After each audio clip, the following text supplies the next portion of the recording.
इस 70 की अवस्था में रामफल उनकी देखभाल यूँ करता है जैसे सतमासा बच्चे हों, और उसकी दुल्हन है उन्हें वह किसी तरह फूटी आँख पसंद नहीं करती। रामफल अपनी समझ में तो जोरू की लगाम खींचे रहता है, उसके ख्याल से घर पर उसी का हुक्म चलता है। बाकी ये बात तो चच्चा अच्छा से महसूस करते हैं कि घर पर असली अमल किसका है। 24 घंटे तो रामफल उनको अगोर के नहीं बैठेगा ना। मौका मिलते ही दुल्हन 20 बाण चला देती है। चच्चा मौन भाव से सुन लेते हैं। ये तो संसार के चलन है ससुरा, न तब किसुनी राय भला कौनों का औधो बात सुन लेता। आदमी हारता है तो अपने लोग से, आदमी हारता है तो अपने लोग से। सबसे ज़्यादा कदर जवानी में होता है। बुढ़ारी में तो आदमी दिन काटता है, राह बाट में खड़ा अकेले खंखड़ पलाश के ऐसा।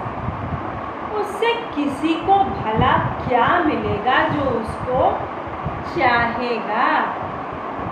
सबसे ज़्यादा खटती है दुल्हन को उनकी खुराक। अब वे क्या बताएं उसे, जवानी में उनकी क्या खुराक थी। अभी तो दोनों जून की 10 रोटियां, 1.5 पाव चावल का भात और आधा सेर का दूध अखरता है उसे लगता है बच्चों के मुँह का कौर यही बुढ़वा भक्कों से जाता है, अपने ही कोना काज के हैं। बाकी रामफल है, रामफल तब भतीजा ठहरा। अब किसुनी चा को भी सवाल कभी कभी पूछता है। अपना बेटा तो पूछवे नहीं करता। जाने पटना में है अभी कि टाटा में। आई रामफल के माथा पर लदे हुए हैं। पिछले जन्म का कर्जा सधा रहा होगा रामफल। गांव के बहुत लोग डाह करते हैं, रामफल को भड़काते भी हैं। का रखा है अब बुढ़वा में? 2 जून के सूखी रोटी बहुत है, बूढ़ पुरनिया सबके हड्डी मजबूत होता है। ए पर इतना खर्चा बचा के तो 10 साल में घरे बढ़वा दिए होते। अपना बेटवा काहे नहीं कुछ रुपया भेज देता है। सब भार भतीजा और भतीज बहुए पर। ये कैसा नरक है। बाकी चाबास है रामफल को, मर्द होता ऐसा, खानदान के नाक रखा लिया, सबको झाड़ देता है। चच्चा हमारे हैं तो सबके काहे पेट में हर बखता। तू लोग का जानो ये खानदान के नाक है चच्चा। इलाका भर में बिशुनपुर के किसुनी राय के नाम मशहूर। दूर दूर के पहलवान नाम सुन के कान पर हाथ रखता है। जिंदगी में कभी पीठी में धूल लगने नहीं दिए। बड़ा बड़ा लोग जज, मजिस्ट्रेट, कलेक्टर के हाथे इनाम पाइन, हम उनके अपना भतीजा हो के बुढ़ौती में माथा में धूल रखा दें। ये सब घर परिवार चच्चा का बनाया हुआ है।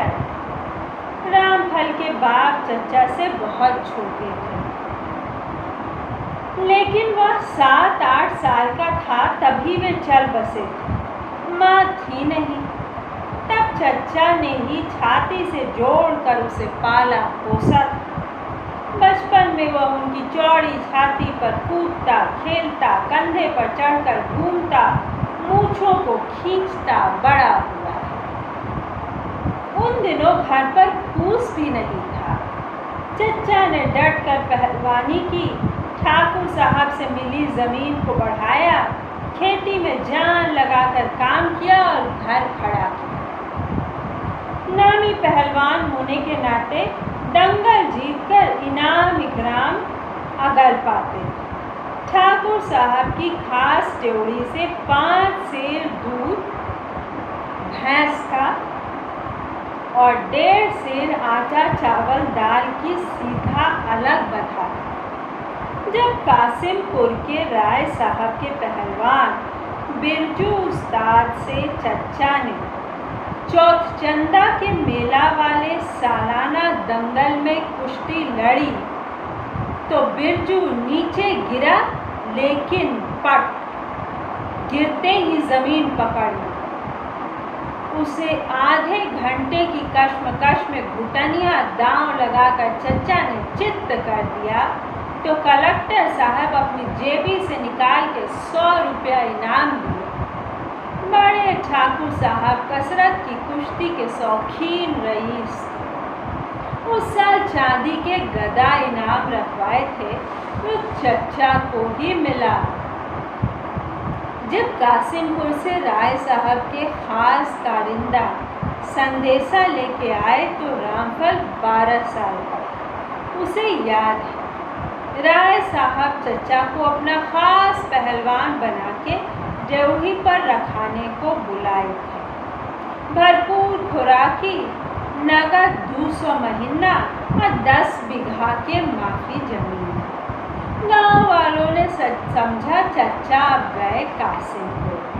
कहाँ 5-7 बीघा, कहाँ 10 बीघा के बाकी चच्चा ने ठहाका लगा के कासिमपुर के कारिंदा को भौचक कर दिया था। मुंशी जी, ये देर बिसुनपुर के माटी पानी से रचा है। आज ठाकुरों साहब के नूने में बोलता है, जे दिन किसुनी राय नून हरामी करेगा, जो दिन वो किसुनी उस्ताद न रह के बिना जहर के बूढ़ा सांप हो जाएगा। तो सब सोच समझ लो। कारिंदा अपना समूह लेके वापस लौट गया। जाने के पहले चच्चा ने उसे अदसेरा, मलाईदार दूध और पेड़ा खिलाया था। किसुनी उस्ताद के द्वार पर आए हो, बिना मुंह मीठा किए कैसे चले जाओ। बड़े ठाकुर साहब को जब ये बात का पता चला तो अपने चल के ये दूरा पर आए थे। सबको याद है चच्चा को 100 रुपया इनाम दीन। आ गए हाथ 12 बीघा धनहर खेत माफी पर लिख दी। तब वो जमानो था, तब के जमींदार लोग हौसला वाला, गुण के कदर करने वाला होता था। आजकल तो सब पैसा अपना पर खर्चा किया, बैंक में रखा और खाली मोटर बंगला में लगाया, शहर में रहने लगे। अब न वो लोग कदरदान है न वैसा पहलवान ही होता है। उसे चच्चा ने पढ़ाया भी।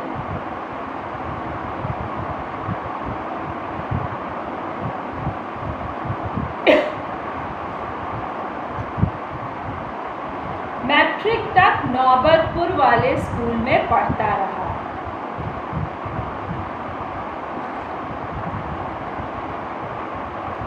फिर खेती संभाल ली। आज 22 गृहस्थों 23 बीघा के धनहर खेत हैं। हल बैल गाय गोरू कुछों के कमी नहीं। वह बड़े में माना जाता है। वह जानता है सब चच्चा के बनाया। चच्चा का ये सोच के बिलगा दे कि बूढ़ हुए। धिक्कार है इसी सोच पर ऐसा सलाह देने वाला सब। किसने जाके मन में राम फल की बातें गूंजती रहती। लड़का असल निकला, निभा रहा। वे वो सारा के नीचे टहलने लगे। ओस से घास अभी भीगी, धूप अच्छी खिलाई है। आगे खेत के बीच से होके पगडंडी चली गई। दोनों तरफ के घास मोटे हरे मखमली गद्दे सी लगती है। बाईं तरफ घर है, वहाँ रामफल सपरिवार रहता है। किसुनी चाने ही दिन रात मिस्त्री मजूरों के माथे पर खड़ा होकर बनवाया था। 4 बड़ी कोठरी, बड़ा अंगना, बाहर चौपाल। अभी 10-12 साल से चच्चा ये बाहर घरा में रह रहे हैं। यहाँ ज़्यादा आराम है, साथी भी है। पहले ही बखरी था। रामफल ने साफ करा के उनकी मन मर्जी के मुताबिक खिड़की ओसारा बनवा दिया। रात में फेंकू हरवाहा तो ओसारा पर सो जाता है। चच्चा बूढ़े आदमी ठहरे। घर की बगल में रामफल की बड़ी 12 साल की बेटी चांपा कल से पानी भर रही है। खड़ खड़म खड़ाक छर्र। नीम के पेड़ पर ढेरों कौवे मंडराते चिल्ला रहे हैं, का का का। सभी आवाजों को दबाती घर की ओर से दुल्हन की झंकारती आवाज गूंज उठती है, ए गे कमलिया, तू हुए कल पर नार गाड़ के बैठ गई है रे। आके अधन चढ़ावेगी कि नहीं? अभी ये दिन चढ़ते चढ़ते बुढ़वा के पेट में आग लग जता तब बाप की गाड़ी तू ही सुनिए कुलच्छनी। किसुनी जा समझ जाते हैं रामफल घर में मौजूद नहीं है। उनको सुनाकर बेकार ही बेचारी लड़की को बहाने से दुल्हन गर्जन करती। रामफल घर में नहीं है, इसी से वे समझ लेते हैं क्योंकि निंदा पुराण शुरू हो जाए। इसीलिए वे भी ज़्यादातर घूम फिर के या रफ़ीक की दुकान पर समय काट देते हैं। अच्छा घर दुआर देखकर रामफल की शादी तय की थी। दुल्हन का बाप अच्छा किसान है, बाकी लड़की के माँ नहीं थी। लोगों ने कहा भी बेमाए की लड़की के जीभ पर बिच्छी रहती है, बेबाक के डंक मारेगी। लेकिन लड़की का सिंजल नाक नक्शा और उसके बाप की शराफत अच्छा दहेज देकर उन्होंने परवाह न की। जिंदगी भर पहलवान सबके घिस्सा गर्दन पर खाया है, एक लड़की के बोलियों न सह सकेंगे भला। जहाँ घर परिवार है ये सब तो शोभा है। नारी विहीन घर में किसुनी चाह किसी तरह का औरत के पायल चूड़ियों की रुंझुन सुनना चाहते। मालूम तो पड़े ससुरा की घर घर है, ये सब इतना कौन खाएगा। बाकी ई बुढ़ैती में अब सचमुच अखरने लगता। रात दिन किचकिच रामफल को दुख न हो सो मौन साधे रहते।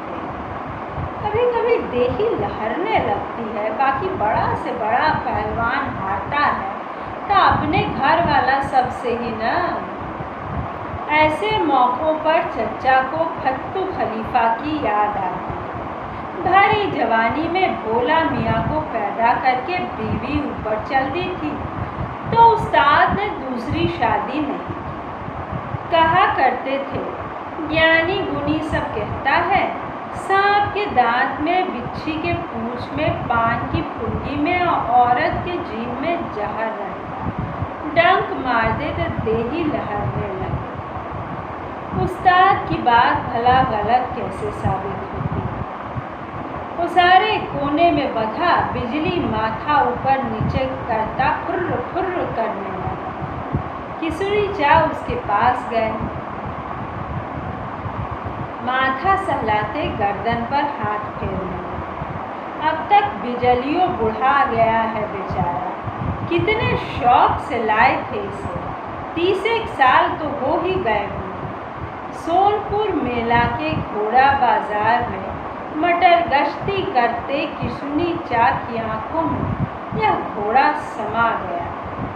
घोड़ा लेने का तब न कोई इरादा था न ज़रूरत, लेकिन यह बछेड़ा, बेदाग कत्थई मखमल जैसा चमकीला शरीर, छोटी सी थूकन की कटोरी में पानी पी, पैरों के निचले हिस्सों पर और माथे पर हीरे की लंबी काट की तरह उजले रंग की भारी, गर्दन ऊपर नीचे हिलाता फुरफुराता बछेड़ा जैसे उन्हें अपने पास आने का न्योता दे रहा। तब यह बछेड़ा ही था। उन्हें बच्चों के पढ़ने के लिए पसंद आया।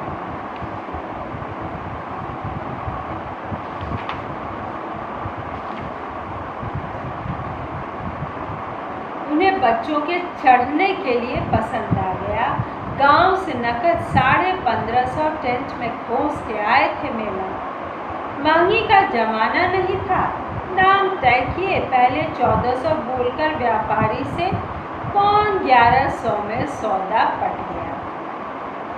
मेला देखने साथ आए जानकार दोस्तों से बछेड़े की बाल भौरी की पहचान कराई, दांत देखे और टेंट से नगद 1075 गिन दिए व्यापारी के आगे। गांव आने पर नाम रखा गया इसका बिजली। था तो बछेड़ा ही, लेकिन बच्चों के लिए वही पंखराज उड़न घोड़ा था।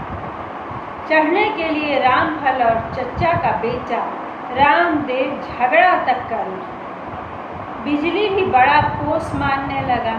बहुत समझदार जानवर था।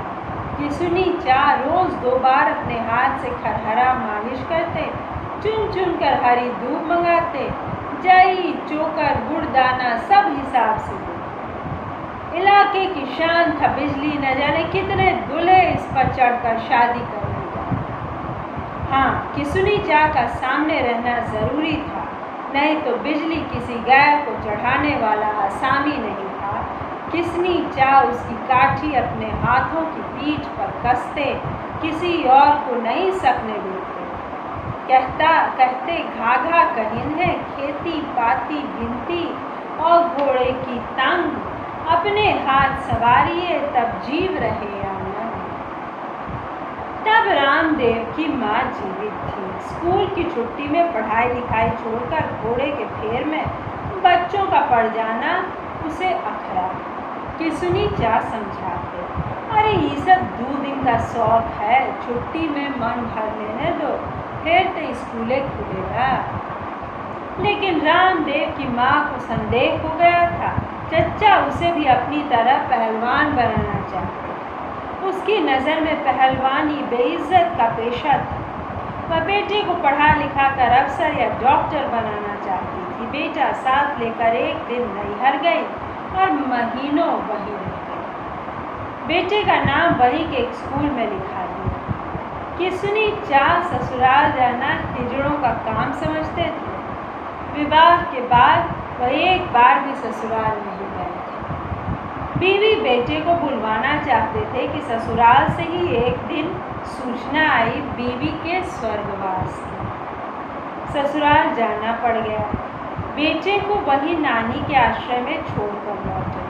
तब से बेटा ननिहाल का ही होकर रह गया। पुरानी बातें हैं, कहाँ तक थुरे किस्मत। ये संसार तो बस माया जाल है, बांध लेता है कस के। साधु संत गलत नहीं कहते, मन है ससुर की बहक ही जाता है। मन चंचल, मन चोर, मन शुद्ध ठगहा। आज बिजलियों बुढ़ाया है, हड्डी चमकने लगी है, सुनहरी कथई खाल मटमैली पड़ गई, दांत पीले पड़ गए हैं, आंखों से पानी बहता रहता है। किसी बूढ़े दार्शनिक सा गर्दन झुकाए खड़ा बिजली जैसे संसार की आसरता पर विचार मग्न रहता है। किसनी चा ने उसकी बची खुची अयाल सहलाई। बिजली के बुझे से नेत्र चमकने लगे।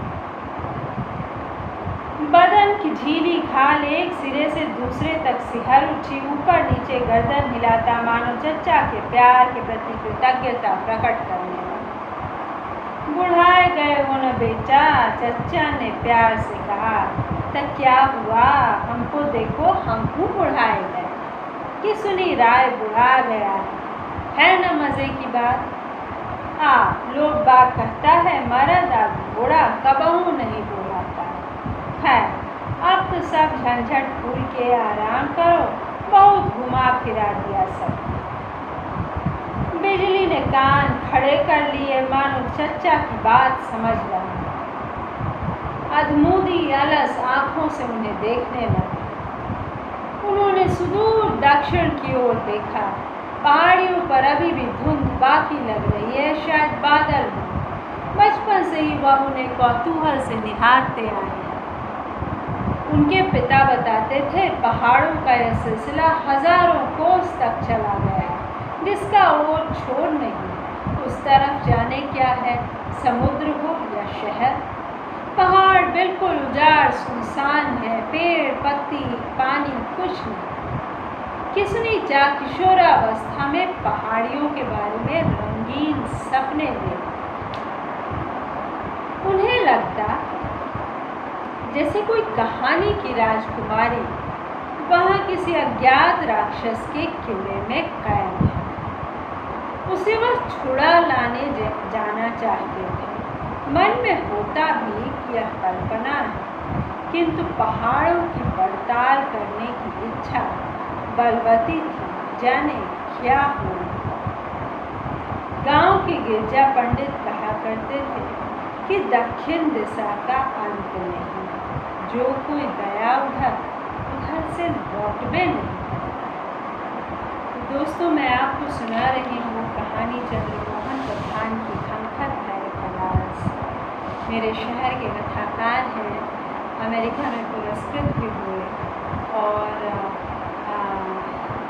परिवेश मेरे शहर का आता है इनकी कहानियों में। इस कहानी में एक बूढ़े पहलवान का त्रास है, और अब जबकि एक बूढ़ा भी आ गया है तो कहानी और रोचक हो गई है। भाषा आप देख ही रहे है ना, जिसके लिए मतलब मशक्क़त करनी तो नहीं होती है, बल्कि कहिए कि बहुत से लोगों को इसमें बहुत लुत्फ़ आता है।